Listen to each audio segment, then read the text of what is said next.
Now to talk more about these investigations is our political analyst, New York Post state editor, Fred Dicker.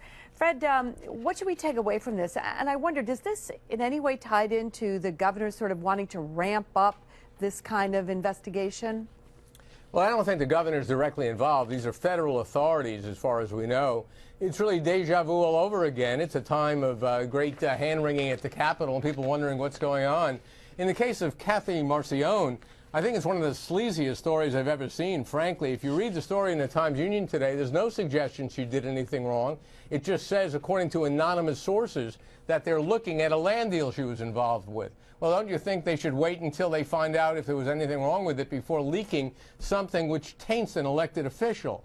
Now, in the Scarborough case, the assemblyman from Queens, at least there, the FBI is out in the open, on the record, describing what they did. Why they have to go to his home at 5:45 in the morning this morning, his hotel room, to roust him, I think is a legitimate question. But this is the Northern District U.S. Attorney's Office, Liz. In a month, they have the Joe Bruno trial going on. There's some speculation that maybe they're trying to create a climate that will influence the jurors for the upcoming Bruno trial.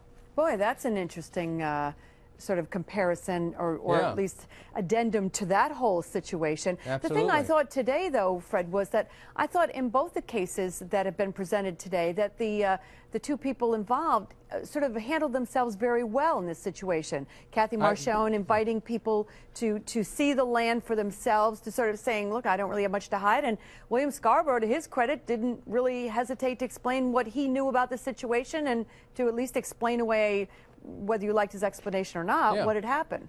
Liz, I couldn't agree with you more. I thought that Cathy Marcione, as you said, was right up front. Come on up and see the land yourself. It's perfectly legit.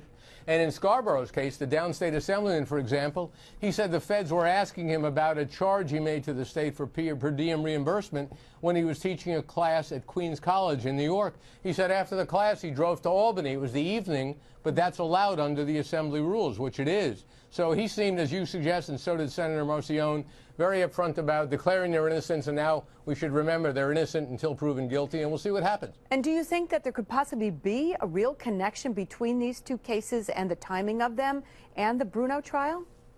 Absolutely. By the way, just think, do you think it's a coincidence that in the morning there's the story about Cathy Marcione, the senator, and then in the afternoon we hear about Assemblyman Scarborough, both stories coming out of the upstate Northern District of the United States Attorney's Office? That's not a coincidence that you normally would expect. And with the Joe Bruno trial looming, I think it's certainly possible there could be a connection. Wow. Well, follow that for us. We'd love to hear more if you can make that connection. Thank you, Fred. And don't forget, you can hear Fred's radio program. It's live from the state capitol every weekday morning, 10 to 11 on Talk 1300 AM radio.